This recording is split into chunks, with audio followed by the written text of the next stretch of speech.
Salam jumpa kembali, saudara yang dikasihi Tuhan. Renungan kali ini berhubungan dengan Paskah, Hari Kebangkitan Tuhan Yesus. Apa makna kebangkitan Tuhan Yesus bagi kita? Itulah tema yang saya angkat dalam renungan ini. Mari kita lihat di bagian yang pertama. Kebangkitan Tuhan Yesus membuktikan adanya kehidupan setelah kematian. Ya, kehidupan setelah kematian dibuktikan lewat kebangkitan Yesus. Mari kita lihat di dalam 1 Korintus pasal 15 ayat 16 sampai 18. Sebab jika benar orang mati tidak dibangkitkan, maka Kristus juga tidak dibangkitkan. Ayat ini sangat jelas. Karena Yesus bangkit, membuktikan adanya kebangkitan, adanya kehidupan setelah kematian. Dan kalimat berikutnya, dan jika Kristus tidak dibangkitkan, maka sia-sialah kepercayaan kamu, dan kamu masih hidup dalam dosamu. Demikianlah binasa juga orang-orang yang mati dalam Kristus. Bersyukur Yesus bangkit, membuktikan bahwa kita bukan hanya hidup dalam dunia ini saja. Ada kehidupan setelah kehidupan di dunia. Sementara sebagian besar orang berpikir, apakah kita hanya ada untuk hidup di dunia ini saja? Apakah setelah kita mati habis segala perkara? Sebagaimana disinggung dalam suratan Korintus ini ayat 19. Jikalau kita hanya dalam hidup ini saja menaruh pengharapan pada Kristus, maka kita adalah orang-orang yang paling malang dari segala manusia. Jikalau kita percaya kepada Yesus namun Kristus tidak bangkit, maka kita adalah orang yang paling malang. Kita salah menaruh kepercayaan kita kepada orang biasa.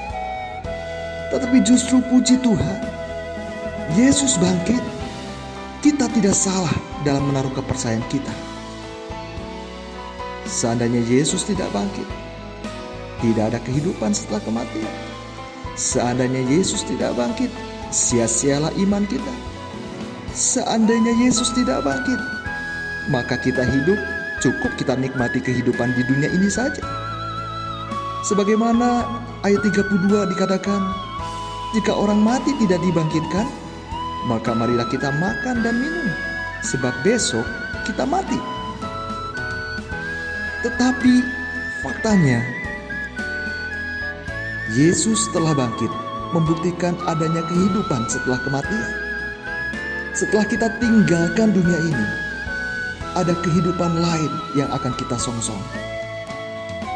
Bahkan di dalam 2 Korintus pasal 5 ayat 10 berkata, sebab kita semua harus menghadap tahta pengadilan Kristus, supaya setiap orang memperoleh apa yang patut diterimanya, sesuai dengan yang dilakukannya dalam hidupnya ini, baik ataupun jahat.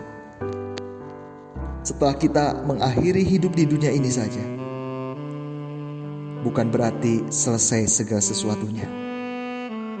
Kita akan menghadap tahta pengadilan Kristus untuk mempertanggungjawabkan kehidupan kita di dunia. Sekali lagi, kebangkitan Yesus membuktikan adanya kehidupan setelah kematian. Dan bagian yang kedua, saudaraku, kebangkitan Yesus membuktikan bahwa Dia adalah anak Allah. Dia Tuhan yang berkuasa atas kehidupan dan kematian. Di dalam Roma pasal 1 ayat 3 dan 4 dikatakan demikian. Tentang anaknya yang menurut daging secara kemanusiaannya, Yesus diperanakan dari keturunan Daud. Dan menurut Roh Kekudusan dinyatakan atau dibuktikan oleh kebangkitannya dari antara orang mati bahwa Ia adalah Anak Allah yang berkuasa, Yesus Kristus Tuhan kita. Dari sekian banyak orang-orang besar, dari sejumlah pemimpin-pemimpin terkemuka di dunia, tidak pernah ada seorang pun yang mati, bangkit, dan hidup untuk selama-lamanya. Hanya Yesus kembali membuktikan bahwa Dia bukan manusia biasa. Dia Anak Allah, Dia Tuhan yang berkuasa. Bahkan ditegaskan di dalam Injil Yohanes pasal 10 ayat 17-18. Bapa mengasihi aku, oleh karena aku memberikan nyawaku untuk menerimanya kembali. Tidak seorang pun mengambilnya daripadaku, melainkan aku memberikannya menurut kehendakku sendiri. Perhatikan kalimat berikutnya. Aku berkuasa memberikannya dan berkuasa mengambilnya kembali. Inilah tugas yang kuterima dari Bapakku. Saudara yang dikasihi Tuhan, Yesus mati bukan karena Dia disalib. Betul, Dia disalib sebagai cara kematiannya untuk menebus dosa saya dan saudara. Tetapi Yesus mati karena Dia menyerahkan nyawanya sendiri. Tidak ada seorang pun yang bisa membunuh Yesus. Tidak ada apapun yang bisa mencelakakannya. Tetapi Yesus mati karena kehendaknya, karena kerelaannya. Dia menyerahkan nyawanya untuk saya dan saudara. Demikian pula Dia bangkit karena Dia berkuasa untuk mengambil kembali kehidupannya. Dia berkuasa atas kehidupan dan kematian. Tidak heran di dalam kitab Wahyu pasal yang pertama ayat 17 dan 18 dinyatakan demikian. Yesus berkata, "Jangan takut, Aku adalah yang awal dan yang akhir dan yang hidup. Aku telah mati, namun lihatlah, aku hidup sampai selama-lamanya, dan aku memegang segala kunci maut dan kerajaan maut. Dia adalah Tuhan yang berkuasa atas kehidupan dan kematian." Selanjutnya saudara, di bagian yang ketiga, apa makna kebangkitan Tuhan Yesus? Yang ketiga, Dia yang berkuasa juga memberi jaminan kehidupan yang kekal. Di dalam Efesus pasal 2 ayat 4-6 dikatakan demikian. Tetapi Allah yang kaya dengan rahmat, oleh karena kasih-Nya yang besar yang dilimpahkannya kepada kita, telah menghidupkan kita bersama-sama dengan Kristus. Sekalipun kita telah mati oleh kesalahan-kesalahan kita, oleh kasih karunia kamu diselamatkan. Perhatikan kalimat berikutnya. Dan di dalam Kristus Yesus, Ia telah membangkitkan kita juga dan memberikan tempat bersama-sama dengan Dia di sorga. Kebangkitan Yesus menjadi jaminan kehidupan yang kekal bagi orang yang percaya kepadanya. Saudaraku, kebangkitan Yesus membuktikan bahwa kematiannya diterima oleh Bapa sebagai penebusan untuk dosa-dosa manusia. Jika Yesus hanya sekedar mati dan tidak bangkit, hal itu berarti pengorbanannya dianggap belum memadai. Akibatnya dosa manusia tidak akan diampuni dan tidak akan ada kebangkitan. Hal ini didasari oleh sebuah pola kehidupan orang Israel di zaman Perjanjian Lama. Seorang imam besar yang mempersembahkan korban pendamaian bagi umat Tuhan, dia memasuki ruangan suci dan ruangan maha suci. Di saat darah korban pendamaian itu dipercikan, Kalau imam besar itu tidak layak, kalau imam besar itu tidak kudus, maka dia akan mati. Dan dia gagal untuk memperdamaikan dirinya dengan Allah dan memperdamaikan umat dengan Allah. Dia tidak akan kembali keluar. Dia akan mati di dalam bait Allah. Demikian pula bersyukurnya Yesus sebagai imam besar agung. Dalam kitab Ibrani dikatakan dia bukan datang kepada bait Allah yang dibuat oleh tangan manusia, tapi dia datang kepada bait di dalam surga, mempersembahkan darahnya sendiri yang kudus, bukan untuk memperdamaikan dirinya karena dia kudus adanya, tetapi dia memperdamaikan kita dengan Allah. Dan saat darahnya layak sebagai korban pendamaian, dan dia layak sebagai imam besar yang kudus, maka dia kembali dan bangkit, membuktikan korbannya telah diterima. Korbannya telah menjadi jaminan keselamatan untuk kita memperoleh kehidupan yang kekal. Oleh sebab itu saudaraku, bagi orang percaya, kematian tidak lagi menjadi sesuatu yang mengerikan. Sekalipun memang bagi sebagian besar manusia bisa jadi kematian adalah sesuatu yang mengerikan. Kematian adalah sesuatu yang tidak bisa diduga, seperti apa kelak kehidupan setelah kematian. Tetapi mari kita lihat, ada dua kelompok orang yang saya dapati. Di saat menjelang kematiannya, pernyataan yang mereka nyatakan disaksikan oleh orang-orang sekeliling mereka. Pernyataan seperti apa? Kita lihat kelompok yang pertama. Suara dari kematian yang mengerikan. Ada seorang tokoh yang namanya Voltaire. Sepanjang hidupnya melawan kekristenan, pada saat menjelang kematiannya, dia berkata, "Aku ditinggalkan oleh Allah dan manusia. Aku akan masuk neraka." Tokoh yang kedua, Edward Gibbon. Seorang pengarang terkenal, tetapi akhir hidupnya jauh dari Tuhan. Apa yang dia nyatakan menjelang kematiannya? Dia berkata, semuanya begitu gelap dan menakutkan. Tokoh yang ketiga, Hobbes. Seorang ateis, seorang yang tidak percaya adanya Tuhan. Menjelang kematiannya dia berkata, "Aku meloncat ke tempat yang gelap dan mengerikan." Tokoh yang keempat, Sir Thomas Scott. Seorang kanselir Inggris yang tidak percaya akan Tuhan. Menjelang kematiannya dia berkata, "Tadinya aku berpikir tidak ada Allah atau neraka.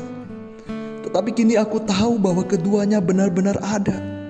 Dan aku terkutuk selamanya oleh karena hukuman dari Allah yang adil." Sayang sekali saudara. Iman adalah dasar. Iman adalah bukti. Iman adalah dasar dari segala sesuatu yang kita harapkan. Dan bukti dari segala sesuatu yang belum kita lihat. Kalau kita sudah lihat kenyataannya, itu bukanlah iman.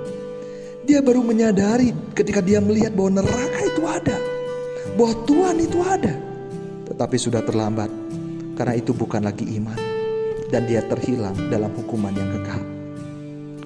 Yang terakhir dari kelompok ini, Sir Francis Newport. Apa yang dia katakan? Aku harus masuk ke dalam siksaan kekal, di mana 1000 tahun belum selesai.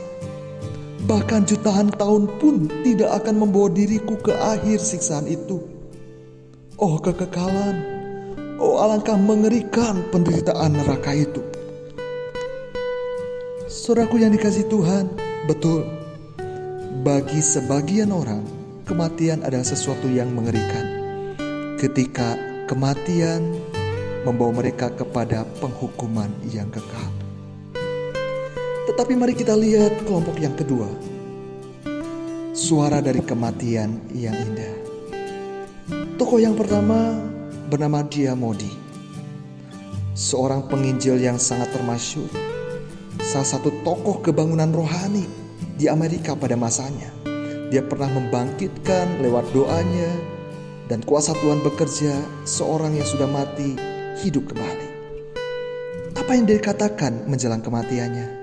Dia berkata demikian, "Ini benar-benar mulia. Bumi menjadi pudar dan surga terbuka. Allah memanggil aku. Begitu indahnya surga terbuka saat dia mati dan mengakhiri hidupnya di dunia. Menyongsong dia untuk masuk dalam kebahagiaan dan sukacita yang kekal." Tokoh yang kedua, Jonah Light. Apa yang dia katakan? Apakah ini yang disebut kematian? Ini jauh lebih indah daripada kehidupan. Katakan kepada semua orang bahwa aku mati dengan penuh kebahagiaan di dalam Yesus.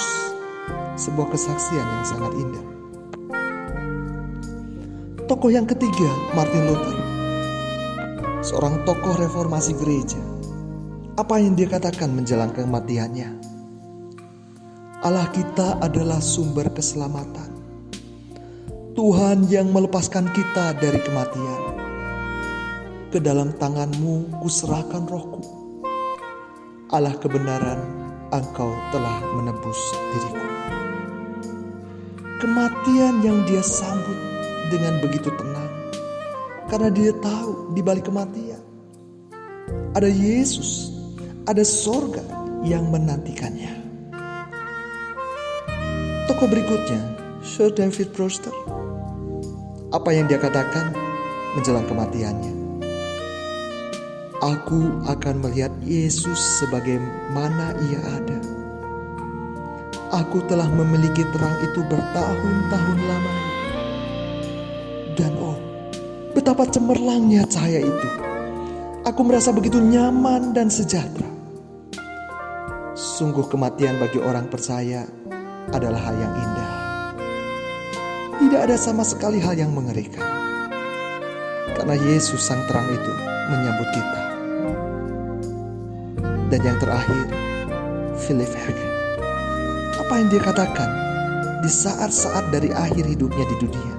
Dia berkata, "Alangkah indahnya surga yang terbuka di hadapanku bercahaya begitu gemilang." Saudaraku yang dikasihi Tuhan, sekali lagi,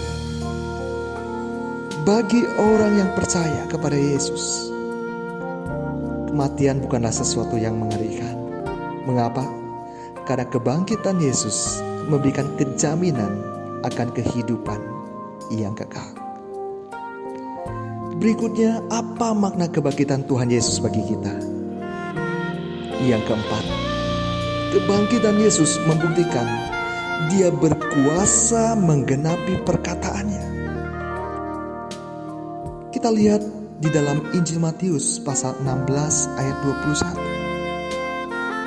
Sejak waktu itu, Yesus mulai menyatakan kepada murid-muridnya bahwa ia harus pergi ke Yerusalem dan menanggung banyak penderitaan dari pihak tua-tua, imam-imam kepala dan ahli-ahli Taurat, lalu dibunuh dan dibangkitkan pada hari ketiga. Saudaraku, paling tidak 5 kali Yesus telah menyatakan bahwa ia akan mati, tetapi dia akan bangkit kembali. 5 kali paling tidak dikatakan, baik di dalam Injil Matius pasal 12, Matius pasal 16, di pasal 17, dalam ayat yang ke-9 dan ayat 23, dan juga di dalam pasal 26 ayat 32. Baru di dalam satu kitab Injil saja, Yesus menyatakan paling sedikit 5 kali. Dan dia berkuasa menggenapi apa yang sudah dikatakannya. Saudaraku, pernah ada suatu kali seorang tokoh agama, dia mempengaruhi pengikutnya dan dia pernah berkata, "Aku bisa berikan sorga kepada engkau Aku akan membuktikannya. Aku akan membakar diriku, tetapi aku akan bangkit kembali. Naasnya saudaraku, dia memang mati terbakar, tapi dia tidak pernah bangkit kembali. Tetapi Yesus, waktu dia berkata dia akan mati, dan dia buktikan dia juga bangkit kembali. Dia berkuasa atas perkataannya. Dan ini bukan hanya bicara soal mati dan bangkitnya Yesus. Ketika Yesus berkata bahwa dia akan memelihara kita, ketika Yesus berkata bahwa dia tidak akan pernah sekali-kali pun meninggalkan kita, percayalah, dia sanggup menggenapi dan membuktikan perkataannya. Kalau dia berkata bahwa dia akan mencukupi segala keperluan kita, dia akan menjadi perlindungan bagi kita, percayalah, dia sanggup membuktikan perkataannya bagi kita yang mau percaya penuh kepada dia. Haleluya. Dan yang terakhir saudaraku, kebangkitan Yesus menyatakan dan membuktikan bahwa hidup di dalam dia adalah hidup yang penuh pengharapan. Dia memberi hidup yang penuh pengharapan, dan dia buktikan lewat kebangkitannya. Di dalam 1 Petrus pasal yang pertama ayat 3-6 dikatakan demikian. Terpujilah Allah dan Bapa Tuhan kita Yesus Kristus, yang karena rahmat-Nya yang besar telah melahirkan kita kembali oleh kebangkitan Yesus Kristus dari antara orang mati kepada suatu hidup yang penuh pengharapan. Sekali lagi, kebangkitan Yesus Kristus dari antara orang mati membawa kita kepada suatu hidup yang penuh pengharapan, untuk menerima suatu bagian yang tidak dapat binasa, yang tidak dapat cemar, dan yang tidak dapat layu, yang tersimpan di sorga bagi kamu, yaitu kamu yang dipelihara dalam kekuatan Allah karena imanmu, sementara kamu menantikan keselamatan yang telah tersedia untuk dinyatakan pada zaman akhir. Bergembiralah akan hal itu, sekalipun sekarang ini kamu seketika harus berduka cita oleh berbagai pencobaan. Ada kekuatan, sekalipun kita harus menghadapi tantangan di dalam iman kepada Yesus, sebab di dalam Dia kita memiliki hidup yang penuh pengharapan. Saudaraku, pujian yang berkumandang, because He lives, sebab Dia hidup. Lagu ini paling sering dinyanyikan ketika Paskah oleh gereja-gereja di seluruh dunia. Lagu ini ditulis oleh Bill dan Gloria Gaynor pada akhir tahun 1960-an. Mereka adalah sepasang suami istri yang melayani Tuhan dalam bidang musik rohani sampai sekarang. Tahukah saudara, lagu ini tercipta ketika mereka dilanda kesulitan yang begitu berat, di mana kondisi kehamilan Gloria yang cukup beresiko pada waktu itu dan mengancam nyawanya. Bill yang dalam proses pemulihan sehabis menderita suatu penyakit yang cukup berbahaya. Belum lagi keretakan yang terjadi dalam keluarga besarnya saat itu. Juga tuduhan dan fitnah yang kejam diarahkan kepada mereka di dalam pelayanan yang mereka lakukan. Intinya, mereka sedang mengalami saat-saat yang sangat buruk, situasi yang tidak baik. Pada waktu itulah, Bill dan Gloria justru dikuatkan oleh Tuhan dan terinspirasi menulis lagu ini. Mereka mendapat kekuatan ketika mereka ingat bahwa Tuhan Yesus yang mereka sembah adalah Tuhan yang hidup, yang membuat hidup mereka jadi berarti. Ya, hidup jadi berarti karena Yesus telah bangkit dari kematian. Saudaraku, saat kita berpikir, buat apa lagi hidup? Saat kita berkata, hidup rasanya tidak berarti, hidup terlalu berat untuk dijalani. Saudaraku, ingatlah, Di tengah keadaan yang berat dan menekan, Tuhan Yesus telah bangkit, memberi kita pengharapan dan kekuatan. Haleluya. Tidak peduli seberat apapun persoalan kita, jika kita di dalam Kristus, kita dapat menatap hari esok. Hari esok yang tampak suram pun tidak perlu menjadi hal yang menakutkan, karena Allah yang memegang masa depan dan memberi kemenangan. Puji Tuhan, tidak ada masalah yang terlalu besar buat Tuhan kita. Kematian saja telah dikalahkannya. Itulah Tuhan kita, Yesus Kristus. Dialah Allah yang memiliki spesialisasi mengatasi persoalan-persoalan yang tidak bisa diatasi oleh manusia. Amin, saudara.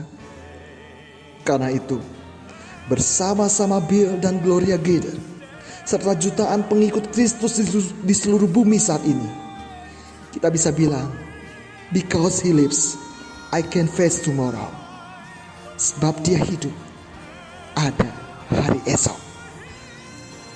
Jadi saudaraku, kebangkitan Kristus Baginda menyatakan 5 hal. Pertama, dia membuktikan adanya kehidupan setelah kematian. Yang kedua, dia membuktikan bahwa dia adalah anak Allah dan Tuhan yang berkuasa atas kehidupan dan kematian. Yang ketiga, dia berkuasa juga memberi jaminan kehidupan yang kekal. Yang keempat, dia berkuasa menggenapi perkataannya. Dan yang kelima, dia memberi hidup yang penuh pengharapan. Mari kita berdoa. Tuhan Yesus, kami bersyukur Engkau telah bangkit dari kematian, menyatakan dan membuktikan tidak ada lagi yang harus kami takutkan, baik kehidupan di dalam dunia saat ini maupun kelak ketika kami tinggalkan dunia ini menyongsong kehidupan yang kekal. Tidak ada yang perlu kami takutkan, sebab Engkau yang berkuasa atas hidup dan mati. Engkau Allah yang berkuasa, Engkau Tuhan yang berkuasa. Engkau berikan kepada kami jaminan hidup yang kekal. Kematian tidak lagi mengerikan buat kami. Demikian pula kehidupan di dunia ini tidak lagi menakutkan seharusnya bagi kami. Karena di dalam Kristus, di dalam Engkaulah kami memiliki hidup yang penuh pengharapan. Tuhan, di tengah situasi dunia yang penuh dengan berita-berita yang menakutkan, di tengah kesulitan hidup yang semakin bertambah-tambah di saat-saat ini, Tuhan, biarlah pengharapan dari sorga berlimpah atas kehidupan kami, sehingga kami boleh menatap hari esok.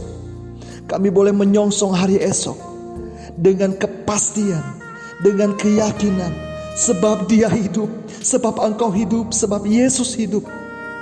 Ada hari esok yang penuh dengan pengharapan, masa depan yang kami jelang, masa depan di dalam Tuhan yang penuh dengan pengharapan.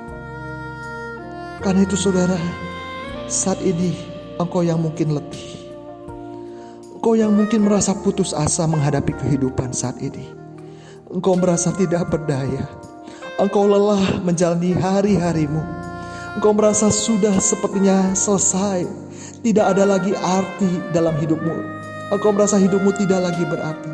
Saat ini buka hatimu, buka hatimu, pandang Yesus, pandang Yesus. Dia sanggup memberikan hidupmu kembali menjadi baru.